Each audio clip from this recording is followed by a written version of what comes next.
Dear students, नमस्कार।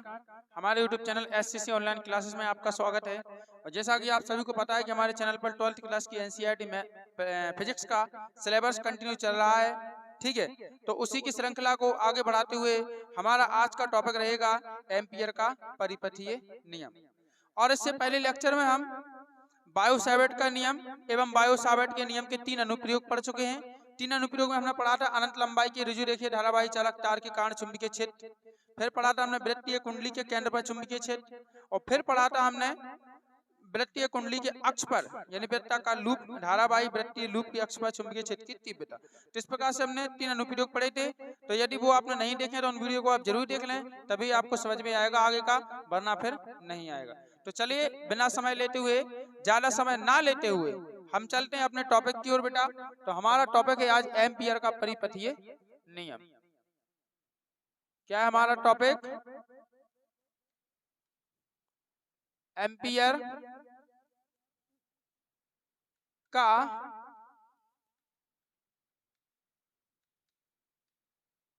परिपथीय नियम। Ampere का परिपथीय नियम हमें पढ़ना है, ओके।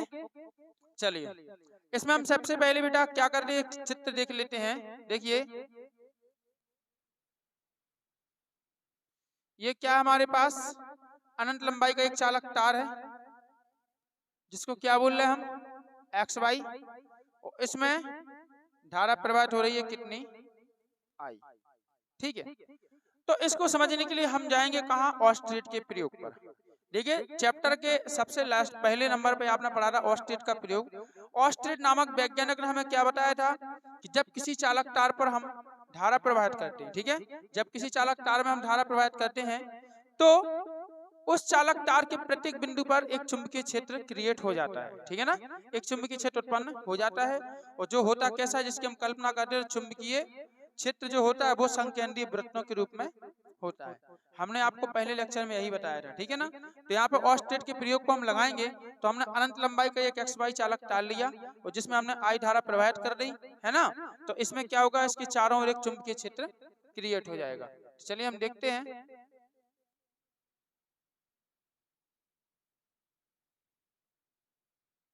क्या होगा, इसके चारों ओर एक चुंबकीय क्षेत्र बन जाएगा। ये बेटा ये वृत्त आपको इसके उसके प्रकार से बना लेना है, ठीक है, ताकि बिल्कुल सीधा बन जाए वृत्त है। और इसी के अंदर हम एक और संकेंद्रीय वृत्त बना रहे हैं,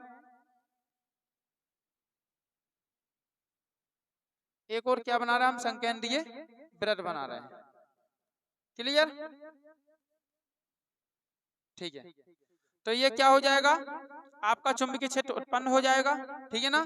और इस चुंबकीय क्षेत्र की जो दिशा है वो क्या होगी, आपकी ऊपर की तरफ। चुंबकीय क्षेत्र की दिशा क्या होगी, ऊपर की तरफ। और यहाँ से हम क्या लेते हैं, यहाँ से एक यहाँ पे जो वृत्त है, इस वृत्त पे क्या लेते हैं, हम एक अल्पांश ले लेते हैं। और इस अल्पांश की लंबाई कितनी है, dl। क्लियर, इस अल्पांश की लंबाई कितनी है, dl। और ये हमने यहाँ पे बिंदु एक P ले लिया। क्या ले लिया, बिंदु P ले लिया। और इस P पे हमें क्या करना है,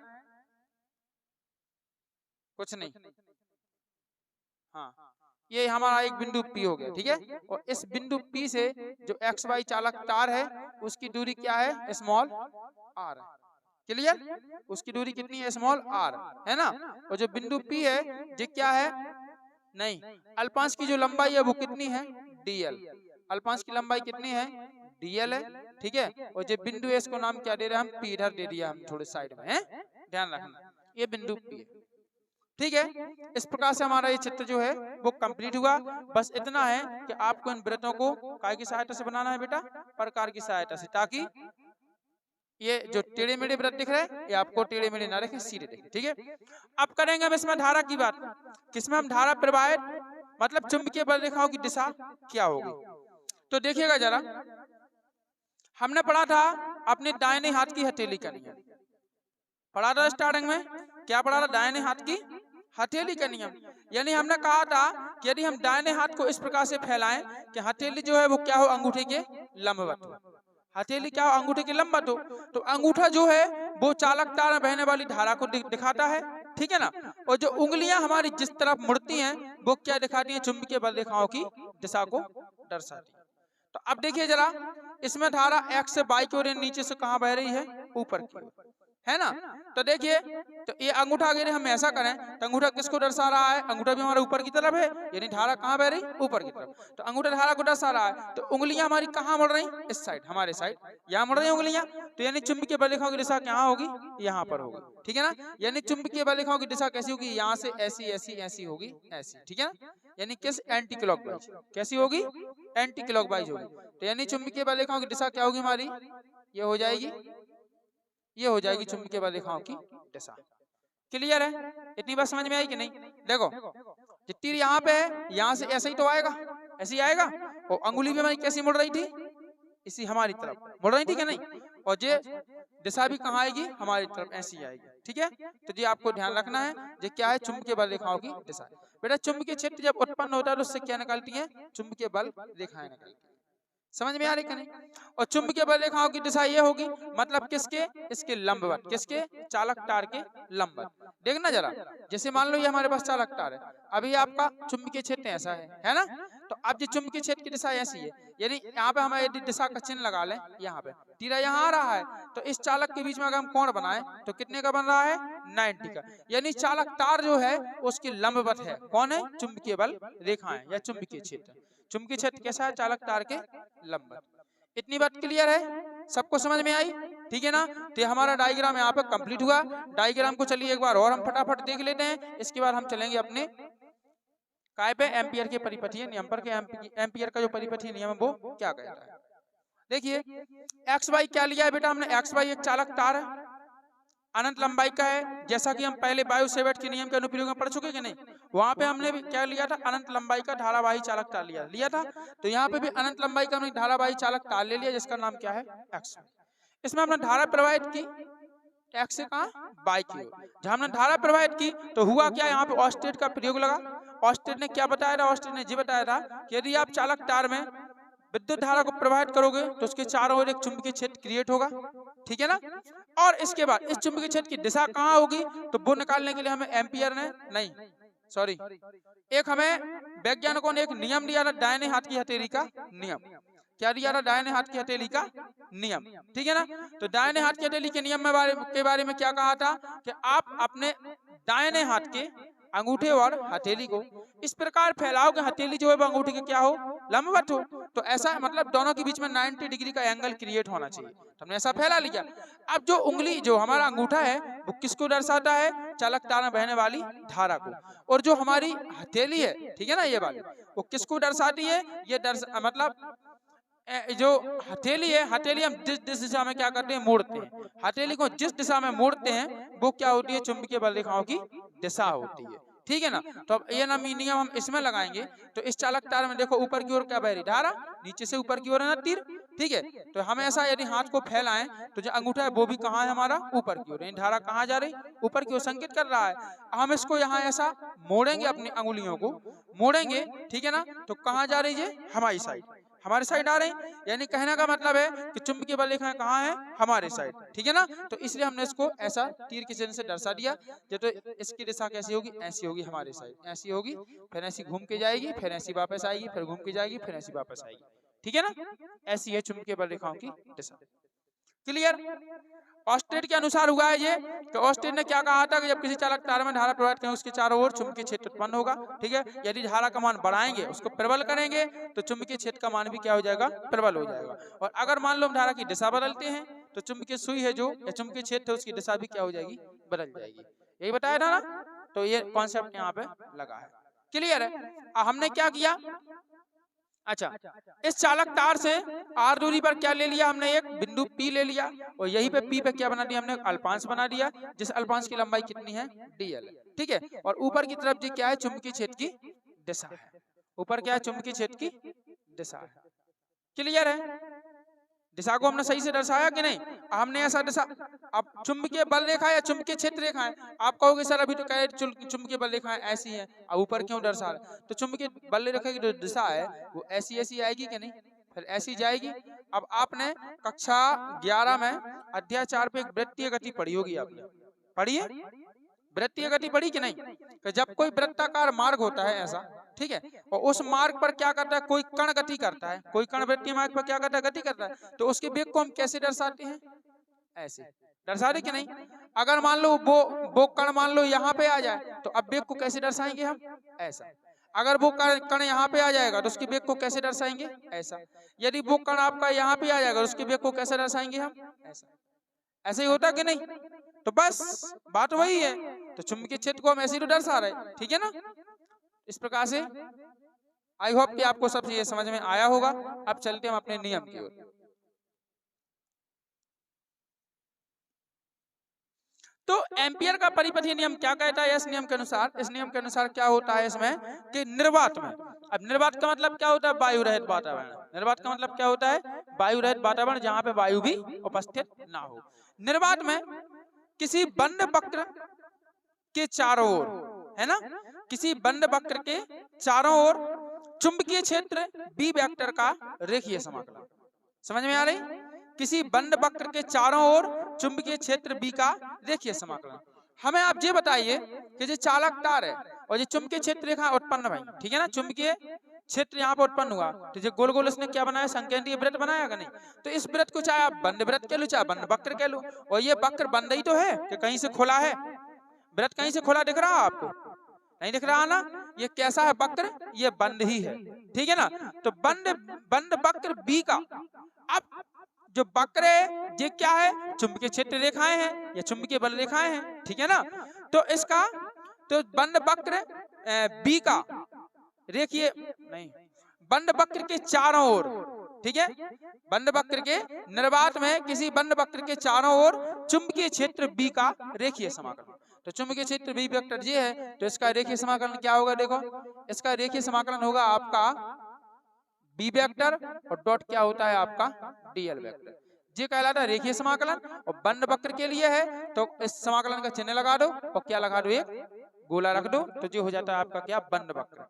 क्या हो जाता है ये, बंद वक्र, ठीक है। तो बंद वक्र के चारों ओर चुंबकीय क्षेत्र बी का, बी वेक्टर का रेखीय समाकलन उससे घिरी हुई कुल धारा का, किससे घिरी हुई, इस बंद वक्र से घिरी हुई कुल धारा का। इतने में आपका वक्र बना है बंद, तो अब ये धारा चूंकि यहाँ से प्रवाहित हो रही तो वो तो पूरे तार में प्रवाहित होगी कि नहीं होगी, होगी ना पूरे तार में। ऐसा नहीं है कि तार में कहीं धारा प्रवाहित हो कहीं ना हो, ऐसा होता है, नहीं होता है। यहाँ पे क्या होता है, पूरे तार में प्रवाहित होती है। तो इतने तार की धारा किसने घेरा है, इस बंद वक्र ने घेर लिया है। इतने तार में जो धारा प्रवाहित हो रही है वो किसने घेर लिया है, बंद वक्र ने घेर लिया है। तो इस बंद वक्र के अंदर धारा कितनी गिरी, तो इस बंद वक्र के अंदर जितनी धारा जो गिरी हुई है उसका कितना होगा, म्यू जीरो गुना होगा। कितना होगा, म्यू जीरो गुना, यानी आपको क्या करना है, इक्वल, ये आपका म्यू जीरो है और गुना किसका होगा, वक्र के अंदर घिरी हुई धारा का, यानी म्यू जीरो कितना हो जाएगा, आई। ये है बेटा आपका क्या, यह है आपका एम्पियर का परिपथीय नियम। समझ में आ रही कि नहीं आ रही, आई बात समझ में कि नहीं। परिभाषा से स्पष्ट है कि निर्वात में, निर्वात का मतलब होता है वायु रहे जहां पे कोई वातावरण ना हो। तो निर्वात में होता क्या है, निर्वात में किसी बंद वक्र के चारों ओर, ठीक है, किसी बंद वक्र के चारों ओर चुंबकीय क्षेत्र बी का रेखीय समाकलन, जो ये होता है रेखीय समाकलन, उस बंद वक्र से घिरी हुई कुल धारा यानी आई का कितना होता है, म्यू नॉट गुना होता है या म्यू जीरो गुना होता है, यानी आई में कितने का गुणा है, म्यू जीरो का। क्लियर। तो ये होता है हमारा एम्पियर का परिपथीय नियम। अब चलिए हम करेंगे इसको सिद्ध। किसको सिद्ध किसे किया जाता है, तो चलिए हम इसकी उपपत्ति कर लेते हैं, या जो भी आप चाहे प्रमाण डाल लो, सिद्ध करना है तो उपपत्ति डाल लो, चाहे प्रमाण डाल लो, जो भी आपको करना हो, ठीक है, और चाहे आप व्यंजक डाल लो।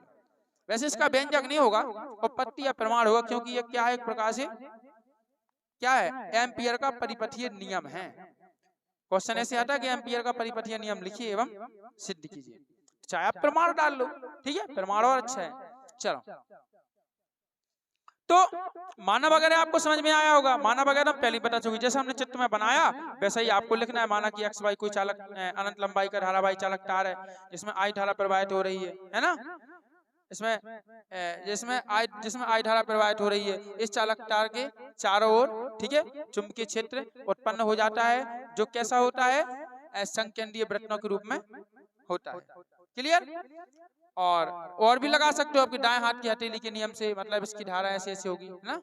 तो जे यदि लिखना हो तो लिखो, नहीं लिखना हो तो मत लो, ठीक है।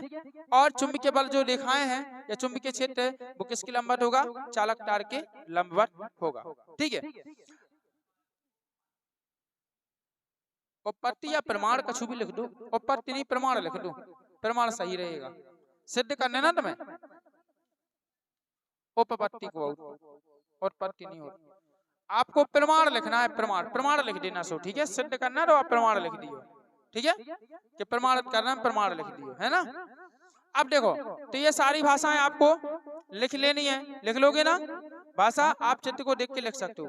हम क्या कर रहे हैं, हाँ और भी लिख सकते हो। आपके चालक तार से आर दूरी पर कोई बिंदु है, आर दूरी पर हम एक बिंदु पी लेते हैं। अब बिंदु पी पर हम क्या करते हैं, एक छोटे से अल्पांश डीएल की क्या करते हैं, कल्पना करते हैं, समझ गए।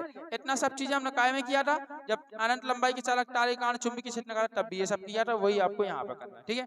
क्या लिखना है, फिर लिखना है तब चालक तार से आर दूरी पर स्थित बिंदु पी पर, तब चालक तार से आर दूरी पर स्थित जो बिंदु पी है ना, इस पर चुंबकीय क्षेत्र की तीव्रता क्या होगी। तो अनंत लंबाई के चालक तार के कारण हमने बिंदु पी पर चुंबकीय क्षेत्र की तीव्रता का सूत्र पहले निकाल चुके हैं। किसमें निकाल चुके हैं, बायो-सेवर्ट के नियम के अनुप्रयोग में निकाला, ठीक है। नहीं तो आपको वो याद करना है, ठीक है ना। तो कितना होता है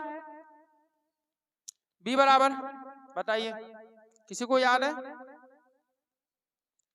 अपॉन 4 पाई एप्सिलॉन कहां से आएगा, mu 0 upon 4 pi into 2i upon r, ये निकाला था। अनंत लंबाई के धारावाही चालक तार के कारण किसी बिंदु पर चुंबकीय क्षेत्र की तीव्रता बी बराबर, यही निकाली थी कि नहीं, अच्छे से याद करो, हैं। अरे भैया हाँ ना में जवाब तो दो, निकाली थी, ठीक है। हमने क्या किया, इसको काट भी दिया था, कि 2 से 4 काट दिया तो कितना आ गया, 2 आ गया। ये काट भी दिया था, काटा था कि नहीं। तो b बराबर कितना हो जाएगा, जो हो जाएगा आपका म्यू 0 और i में गुणा कर तो कितना हो जाएगा i, और अपॉन कितना हो जाएगा 2 का r में करो 2 पाई r होगा। इसको समीकरण नंबर कितना दे दो, कितना दे दो, समीकरण नंबर 1। अब जी हम कहां से उठा के लाए भैया, जिसने अनंत लंबाई के चालक तार के कारण उस पर कोई बिंदु पर किसी बिंदु पर चुंबकीय क्षेत्र की तीव्रता नहीं पड़ी होगी, उसको कहां समझ में आ गई, फॉर्मूला कहां से आया। इसलिए हम कहते हैं क्रम से पढ़ो, ठीक है। प्ले लिस्ट देखो, क्रम से उसमें दिया गया लेक्चर 1 लेक्चर 2, तो क्रम से पढ़ते चलो ताकि आपको कोई दिक्कत नहीं आएगी, ठीक है। और जहां समझ में नहीं आया तो हमसे कमेंट करके पूछो, हम दोबारा वीडियो बनाएंगे, ओके। तो b बराबर इतना आ गया, समीकरण नंबर कितना हो गया 1। अब हम क्या करेंगे, अब निकालेंगे बंद वक्र के चारों ओर किसका, बंद वक्र के चारों ओर चुंबकीय क्षेत्र B का रेखीय समाकलन, ठीक है। अब क्या करेंगे, अब बंद वक्र के चारों ओर, ठीक है, चुंबकीय क्षेत्र B का रेखीय समाकलन। तो रेखीय समाकलन आपको पता है क्या होता है, B वेक्टर डॉट कितना होता है DL वेक्टर, होता है कि नहीं, यही होता है। और बंद समाकलन क्या, ये नहीं होता है, है? यही होता कि नहीं होता, बंद वक्र के चारों ओर किसका, चुंबकीय क्षेत्र B का रेखीय समाकलन। तो कितना होता, बंद समाकलन या इंटीग्रेशन ऑफ कितना होगा, B वेक्टर डॉट कितना होगा DL वेक्टर बराबर।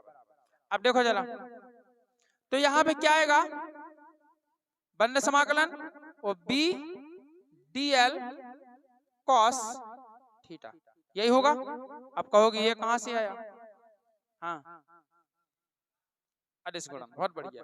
कक्षा 11 से लेसन 4 से आया जी, कक्षा 11 की फिजिक्स लेसन 4 पढ़ा था हमने कि a vector dot b vector बराबर क्या होता है, ए बी कॉस थीटा, और b a vector cross b vector बराबर क्या होता है, a b sine theta unit vector n, यही होता है। तो ये है बेटा दो सदिशों का अदिश गुणन यानी डॉट गुणन, क्लियर। अब जरा देखिएगा, इसी के बराबर चल रहे हम, इसको बार बार नहीं लिख रहे हैं, इसी के बराबर चल रहे हैं। देखो बंद समाकलन, अब देखना जरा, बी डी एल और क्या आएगा cos 0 डिग्री। अब कहोगे ये 0 कहां से आया, आप देखो ना इधर, ये क्या है आपका अल्पांश है, नहीं जी आपका अल्पांश है कि नहीं, और इसी दिशा में अल्पांश है, और इसी दिशा में क्या है आपका चुंबकीय क्षेत्र है कि नहीं? जैसे मान लो कि ये आपका इसमें क्या बना दिया हमने, अल्पांश बना दिया। अब चुंबकीय क्षेत्र यहाँ ना करके दिशा तो ऊपर ही है, तो हम यहाँ से अलग से भी तो बना सकते हैं चुंबकीय क्षेत्र। तो अब देखो दोनों की दिशा, यही किसकी होगी, डीएल की दिशा, और यही किसकी होगी, आपकी बी वेक्टर की दिशा। तो दोनों एक दूसरे के समांतर है कि नहीं? और जब समांतर है तो उनके बीच बनने वाला कोण क्या होगा, जीरो। कोई एंगल ही क्रिएट नहीं हो रहा है, तो कितना होगा, जीरो। इसलिए हमने क्या कर दिया, थीटा बराबर कितना रख दिया यहाँ पे, जीरो। ठीक है, आपको लिखना हो तो आप लिख भी सकते हो, पता है क्या लिख सकते हो, आप साइड में लिख सकते हो कि चूंकि जो डीएल है ना वो समांतर है किसके, बी वेक्टर के। समझ में आ रही, डीएल समांतर है किसके, बी वेक्टर के, यानी अल्पांश बी वेक्टर क्या है, समांतर या एक ही दिशा में। ओके, इसलिए इसका थीटा का मान क्या हो गया, आपका जीरो हो गया। हम इसको मिटा रहे हैं क्योंकि बनेगा नहीं, फिर हमें साइड में जगह चाहिए पड़ेगी, है ना। तो कॉस कितना हो जाएगी जी, 0 डिग्री। क्लियर है? अब देखो जरा, बराबर बंद समाकलन है। अब जो cos 0 है, cos 0 का मान तो पता है आपको कितना होता है, 1 होता है, तो 1 लिखने की जरूरत नहीं है। तो कितना आएगा आपका b into b d l आएगा, कितना आएगा, बी डी एल। ठीक है, अब तो सदिश हट गए ना, सदिश क्योंकि हमने अदिश गुणनफल कर दिया तो सदिश चले गए।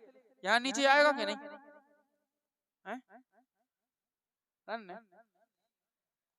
आ जाए। तो बराबर क्या करना है, देखो B क्या है, चुंबकीय क्षेत्र है, वो तो कांस्टेंट राशि है, तो समाकलन से कहाँ निकाल लो इसको, बाहर निकाल दिया, तो अंदर क्या बचेगा आपका, डीएल। अंदर क्या बचेगा, डीएल। अब डीएल हमारा क्या है, एक अल्पांश। डीएल क्या है हमारा, एक अल्पांश। और समाकलन डीएल का मतलब क्या है, ऐसे कई अल्पांशों का योग। तो देखो एक अल्पांश यहाँ पे, एक फिर आप यहाँ पे ले लो, यहाँ ले लो, यहाँ ले लो, ऐसे ऐसे अल्पांश लेते जाओ, बहुत सारे लेते जाओ। तो क्या करेंगे जी, एक वृत्त की परिधि का निर्माण करेंगे। क्या करेंगे, वृत्त की परिधि का निर्माण करेंगे। ठीक है ना, तो हमारा काय के बराबर चल रहा था, देखो बंद समाकलन बी वेक्टर और डॉट क्या होगा, डीएल वेक्टर बराबर। ठीक है ना, तो हमने क्या किया, बी को बाहर ले लिया, है ना, बी को कहां ले लिया, बाहर, इनटू, और इसका मान कितना हो जाएगा आपका 2 पाई आर। वृत्त की परिधि का सूत्र क्या होता है, 2 पाई आर। अब एक काम करोगे, समीकरण 1 से बी का मान और रख दो। ठीक है, समीकरण 1 से क्या करो, बी का मान रख दो, तो किसके बराबर आएगा, अच्छा बी का मान क्या है आपके पास, देखो जरा, म्यू 0 आई अपॉन कितना है 2 पाई आर, और इनटू कितना है 2 पाई आर। 2 पाई आर से 2 पाई आर तो गए बराबर क्या बचा, म्यू 0 आई। और किसके बराबर चल रहा है ये, बंद समाकलन बी वेक्टर और डॉट डीएल वेक्टर, इसी के बराबर चल रहा है। तो b vector dot bl vector dl vector बराबर कितना मिला, म्यू 0 आई। और यही तो क्या है हमारा एम्पियर का परिपथीय नियम है। ऊपर देखो जरा, यहाँ पे देखो जी, यही है, बस सिद्ध हो गया, इतना सा तो है। लेकिन कहते हैं कि क्वेश्चन जितना छोटा उतनी खोटा। ठीक है, अगर एक वर्ड भी भूल गए ना तो पूरा नियम चला जाएगा सारा का सारा। इसलिए ध्यान रखना है, अच्छे से बार बार रिवाइज करना है। काफी इंपोर्टेंट क्वेश्चन है, इसको 100% एग्जाम में पूछा जाता है, बाद से एग्जाम में पूछा जाता है, तो ये जरूरी है, वही आना जरूरी है इसकी, क्योंकि इसके हमें अनुप्रयोग पढ़ना तो भी यही नियम लगेगा। इसलिए इसको जरूर पढ़ें, और जहां समझ में नहीं आए तो जरूर पूछें। बताओ कहीं पर कोई दिक्कत है, डाउट है कोई को, नहीं है ना। तो इस प्रकार से हमारा टॉपिक कंप्लीट हुआ। यदि आपको वीडियो पसंद आए तो वीडियो को लाइक करें, शेयर करें और कमेंट करना ना भूलें। और हाँ, हमारे चैनल को सब्सक्राइब करें और बेल आइकन प्रेस करके ऑल पर क्लिक कर दें, ताकि आगे आने वाले सभी वीडियो के नोटिफिकेशन आप तक पहुंचती रहे। ठीक है, तो चलते हैं, अब मिलेंगे नए वीडियो में नए टॉपिक के साथ। तब तक के लिए बाय, जय हिंद बच्चों, वंदे मातरम।